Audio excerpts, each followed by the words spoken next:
Ngayong gabi, hihimayin natin ang ilan sa mga napapanahong issue ngayong eleksyon para gabayan tayo sa ating pagboto. Ako po si Lucy Cruz Valdez at ilang araw na lang ang binibilang bago ang eleksyon. Makibalita tayo sa pinakasariwang paghahanda ng Commission on Elections para sa botohan sa Lunes. Ito po ang espesyal na edisyon ng aplikante sa Senado.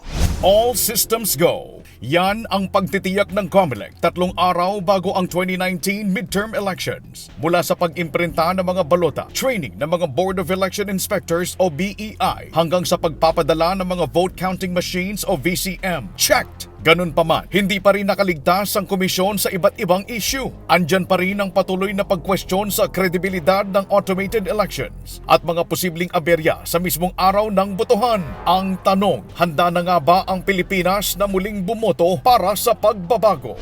At kaugnay nito, kasama natin ngayong gabi si Comelec Spokesperson James Jimenez. Magandang gabi po sa inyo and welcome to Aplikante sa Senado. Good evening po. Okay, the Board of Election Inspectors, ito yung mga teacher, Mga right? guro. Oo. Tapos bawat isang voting precinct, ilan ang board? Merong tigatlo. Tatlo Okay. ang members ng... Pero ng isang voting ever machine board. lang yan. Isang voting machine yan. Yes, yeah. Basically, you're looking at 85,600, something like that. More than 85,000 polling places, Yes. which means that's the same number of VCMs na primarily active on election day. At Okay. lahat yan, yung 85,000 mahigit na yan, ay minaman ng tatlo each na Yes. BEI. Okay. Ngayon, so ang i-expect ng mga voters pagdating nila doon, may 3 guro Yes. serving as election inspectors. Right. Tapos sila naman, ang proseso nila, para lang maklaro ulit because it's computerized, no? Lalo na yung mga bago, what should they expect? Okay. Doon sa 3 boards of election inspector, yung 2 doon, nakaupo yan sa may lamesa, no? Okay. Yung pinaka main feature ng classroom nung kung saan nagaganap ang botohan, 2. Yung lamesa ng BEI plus yung makina sa gitna ng kwarto. Kung hindi man yan nasa gitna ng kwarto, nakatabi yan malapit sa dingding para hindi nagagalaw, no? But yan ang primary feature ng classroom. Ngayon, may 2 nakabantay na teacher dyan. Yung 2 yan, in charge yan of identifying the voters and then pagbigay ng balota sa Alright. mga parating na botante. Okay. May isang guro na nakatayo malapit sa makina. Yun yung 3rd member. Tumutulong yan doon sa botante Pag-feed. habang nag-feed. Yes. Kasi kung minsan, hindi naman din pare-pareho ang level ng galing natin sa pagganyan. Ano? Yes. Plus, so tulong sa pag-feed and then yung paggupit ng ating resibo. Yung resibo kasi ayaw nating mangyari na pag nag-print siya, kukulot kasi yan dahil Yes, bilog yan. So syempre. kumukulot yan. So kailangan tinutupi at then igugupit, tapos ibibigay doon As in, gunting talaga gagamitin. Gunting ang ginagamit Hindi siya yung natin. parang sa Hindi mga siya cash tear away. register na, oo. Kasi ayaw nating mangyari na baka pag hindi tama yung pag-tear away, wala naman tayong time to train the voters to tear away the receipt, baka yung buong roll baka mahila palabas, di ba? I see. And the roll has to be easily removable by authorized personnel kasi papalitan mo yan several times during the day. Okay, so during the voting, paano kung may mga aberya? Halimbawa, the usual, wala yung pangalan. And ngayon, I understand that you're introducing a new technology, no? Totoo. Yung voter registration verification. Machine na parang sa immigration na, yung Right, sa mga right, passport, yung may mga ganyan, thumb. Oo, ganun na, no? Pero pilot areas lang. Pilot diba? areas lang. Okay, so ngayon may learning curve yan. Siyempre, yung Sigurado. mga, halimbawa, Quezon City is a pilot area. Right. So, siyempre, yung mga yan, matututo muna sila, pati yung mga Board of Election Inspectors. What happens if, for example, wala yung pangalan doon? Anong gagawin? Pwede pa ba bumoto? Pwede pa rin. Ang proseso kasi natin ganito, check mo na kung mababasa yung fingerprint, no? Kung mababasa yung fingerprint, mako-confirm kung nandoon sa list yung tao o wala. Okay. Kung nabasa yung fingerprint pero wala yung name. tao sa list, posible din mangyari yun. Ang ginagawa natin, chine-check na, in all cases na hindi mahanap sa makina, chine-check natin dun sa Election Day CVL.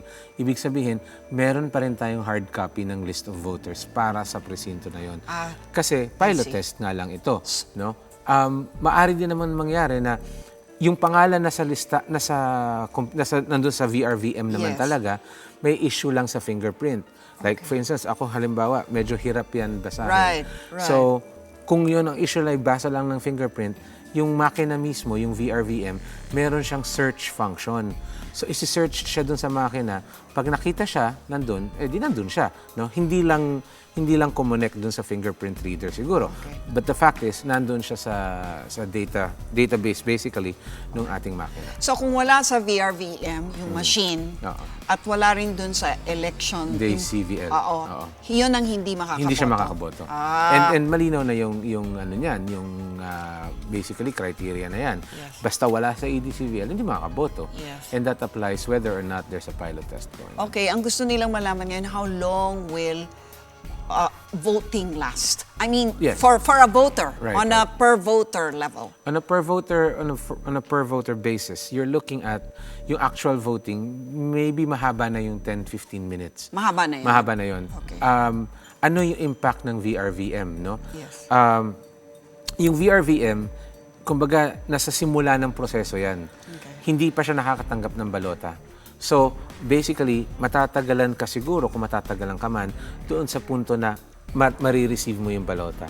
And that can take, best case scenario, 2 minutes, tapos.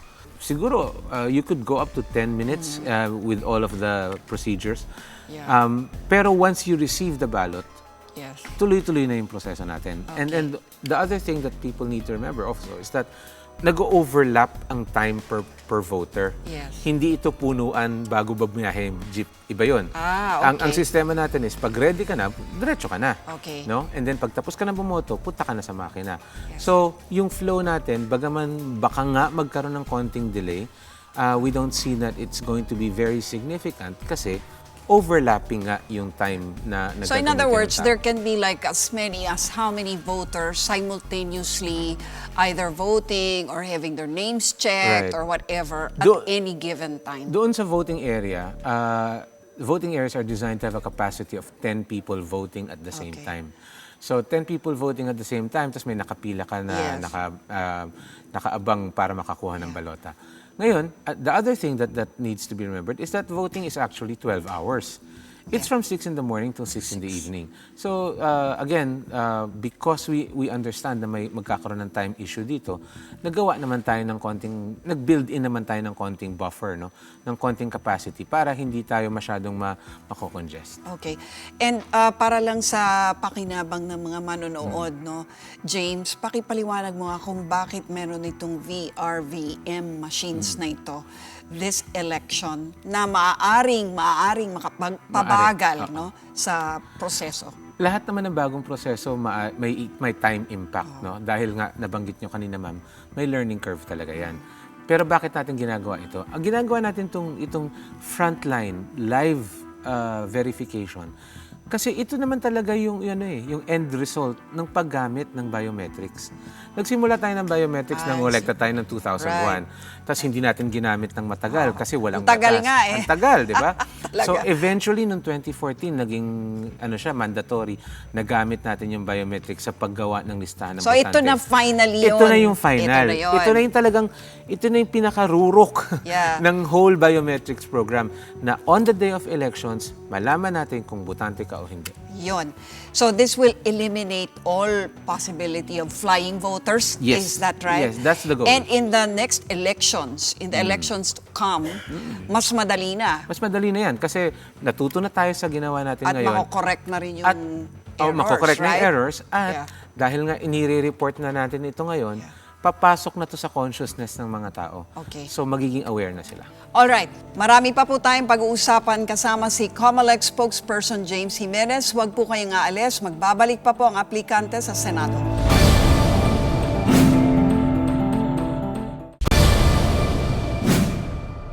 Nagbabalik ang aplikante sa Senado at kasama pa rin natin si Comelec Spokesperson James Jimenez kaugnay ng mga huling paghahanda para sa eleksyon sa Lunes.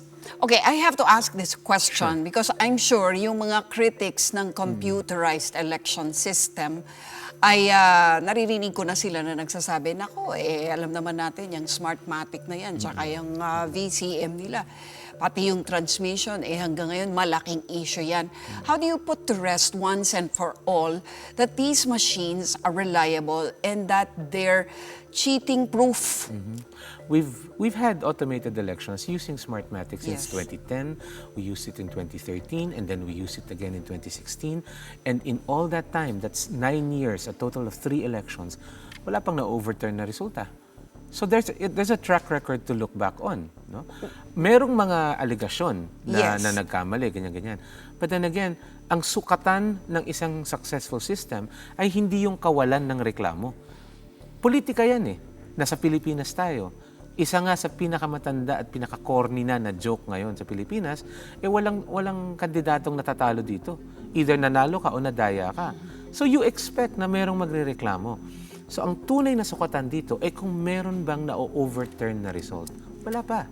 And that's been true for 9 years. Okay, what about transmission? Because you know that's the latest complaint actually, Right. And in fact, it's in the courts now, no, Right. that there was illegal transmission that took place, and Comelec has also said that transmission rate last 2016 was at 97%. So Yes. there's a 3% there. Yes. Would that have been critical? Would that have been decisive The whole in any way? I don't think so. We don't think so because we have contingency measures eh.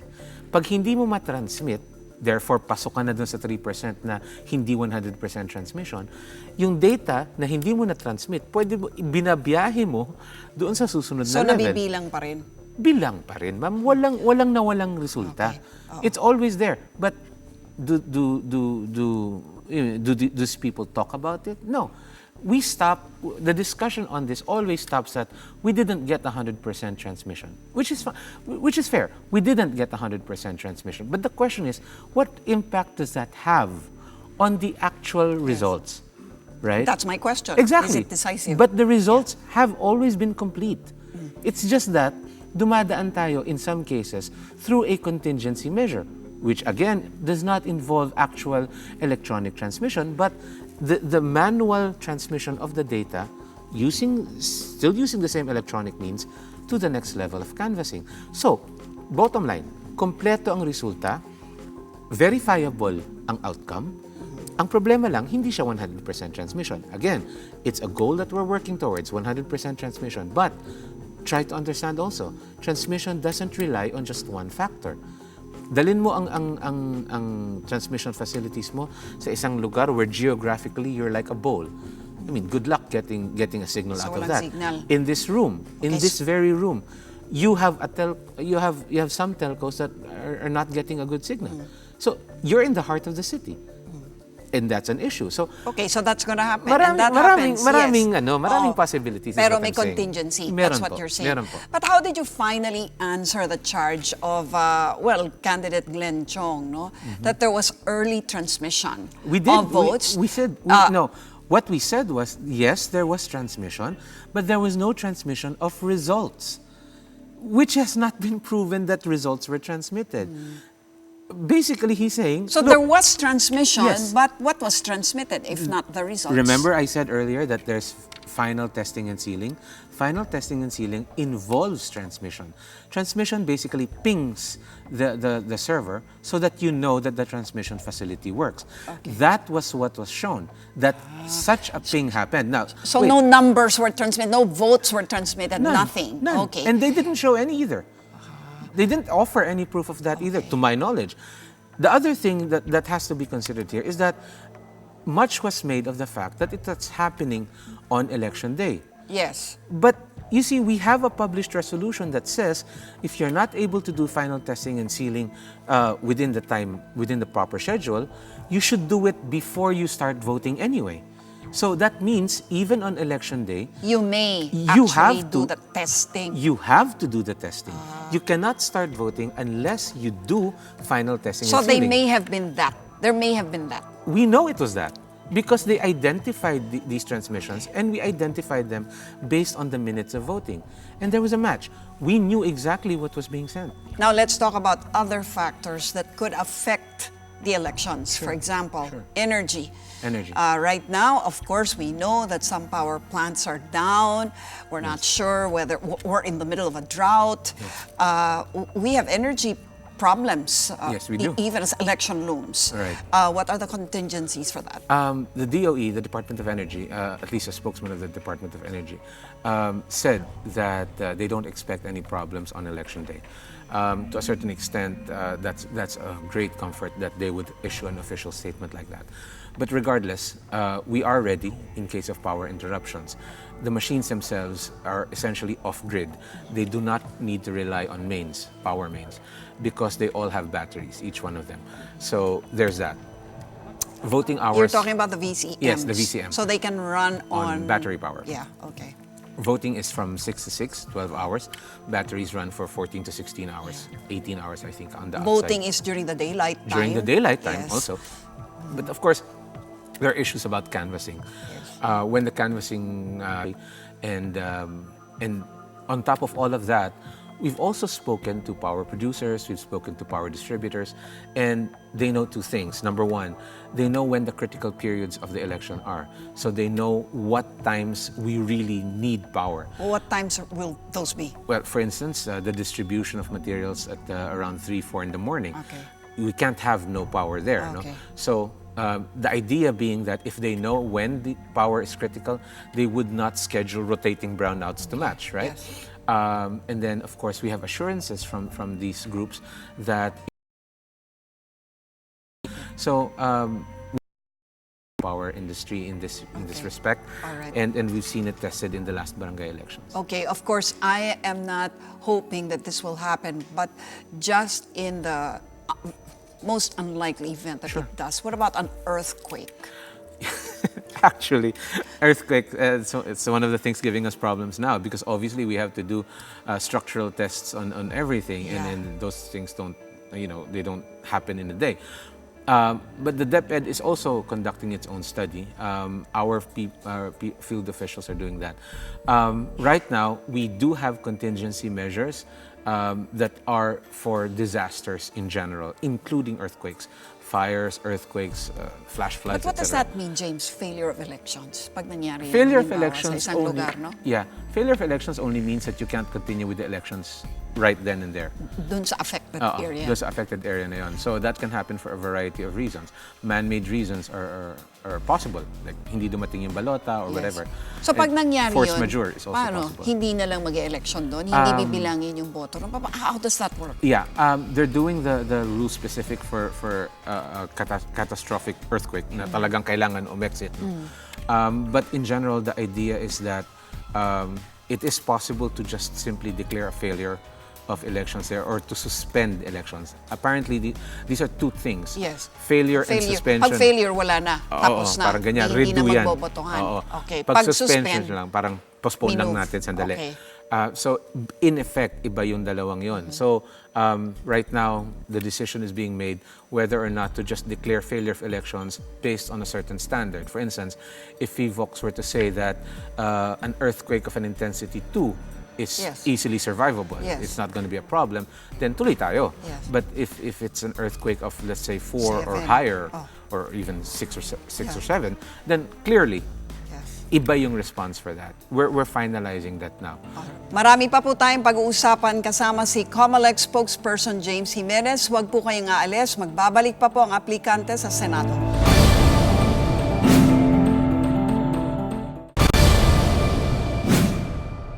Nagbabalik ang aplikante sa Senado at kasama pa rin natin si Comelec Spokesperson James Jimenez kaugnay ng mga huling paghahanda para sa eleksyon sa Lunes. Okay, what about on the voter level? What were the mistakes that were committed in the past that we should make sure don't get committed again? Well, the biggest What are the thing, usual ones? right.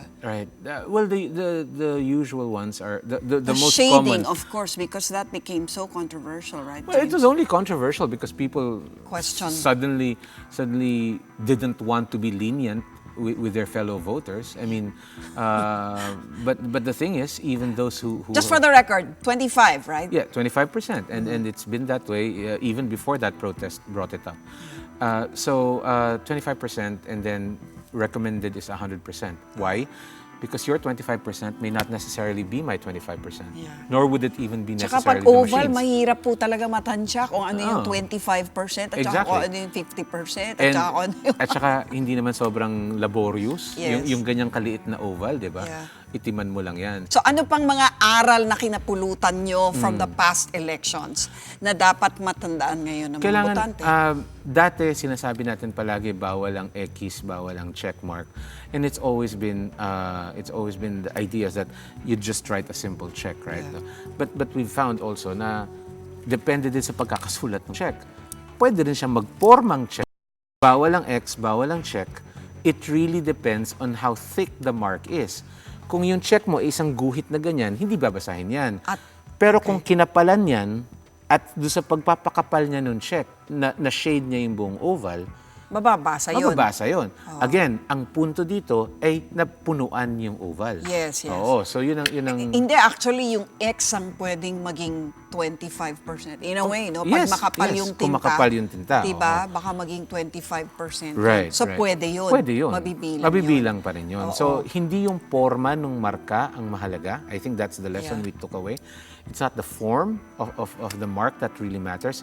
It's the coverage of the oval. Kung gaano kalaking portion ng oval ang natakpan mo. So, kailangan pagdating nyo doon, alam nyo na talaga kung ano yung shade nyo. Pag na-shade nyo na, huwag nyo nang galawin kasi kung hindi ma-invalidate yung buong balota. Tama ba? Ma-invalidate siya kung susobra ka pa ng shade sa iba.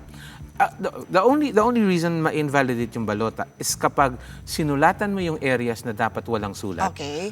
Pangalawa, ma-invalidate yung boto mo for a particular candidate or a particular race kung nag-overvote ka. Race meaning pag Senate, yung buong Yes, Senate, yung buong Senate vote na mo, wala vote na mo, yun. mawawala yun. Pero hindi mawawala yung sa local. Yung iba.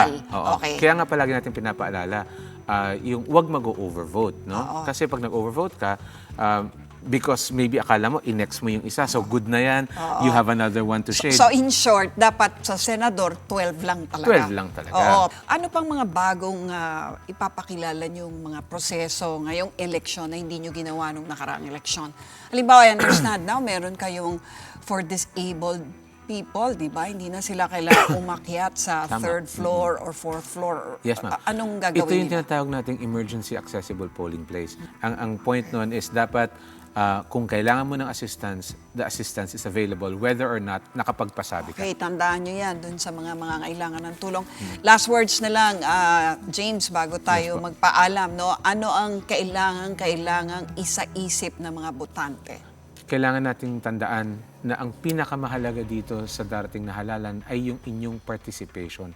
Kailangan bumoto po talaga tayo. Pagkakataon po ito para maging bahagi ng paghubog ng kinabukasan ng bayan.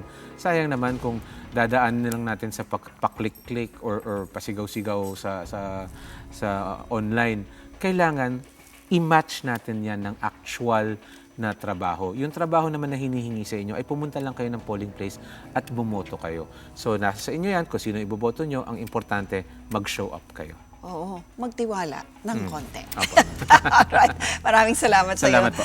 James Jimenez, spokesperson ng Comelec. Sa 13 po ng Mayo, nasa kamay natin ang kapangyarihang baguhin ang ating kapalaran at ang kinabukasan ng mga susunod pang henerasyon. Kaya maging mapanuri at kilatising mabuti ang mga aplikante sa Senado dahil bilang Pilipino, tungkulin nating alamin ang karapat-dapat iboto. Ako po si Lucy Cruz Valdez. Magandang araw sa inyong lahat.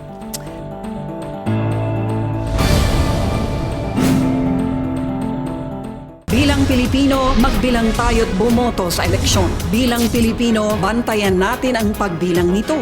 Kaya sa News 5, bukod sa pag-ulat ng mga pangyayari, hihimayin at susuriin namin ang data. Ipaliliwanag namin ang buong kwento at konteksto ng mga numero para maintindihan ng lahat. Bilang Pilipino, tungkulin nating alamin ang karapat-dapat na iboto dahil lahat tayo kabilang sa pagsulong ng bayan. Ngayong Mayo, tutukan ang Bilang Pilipino 2019 ng News 5.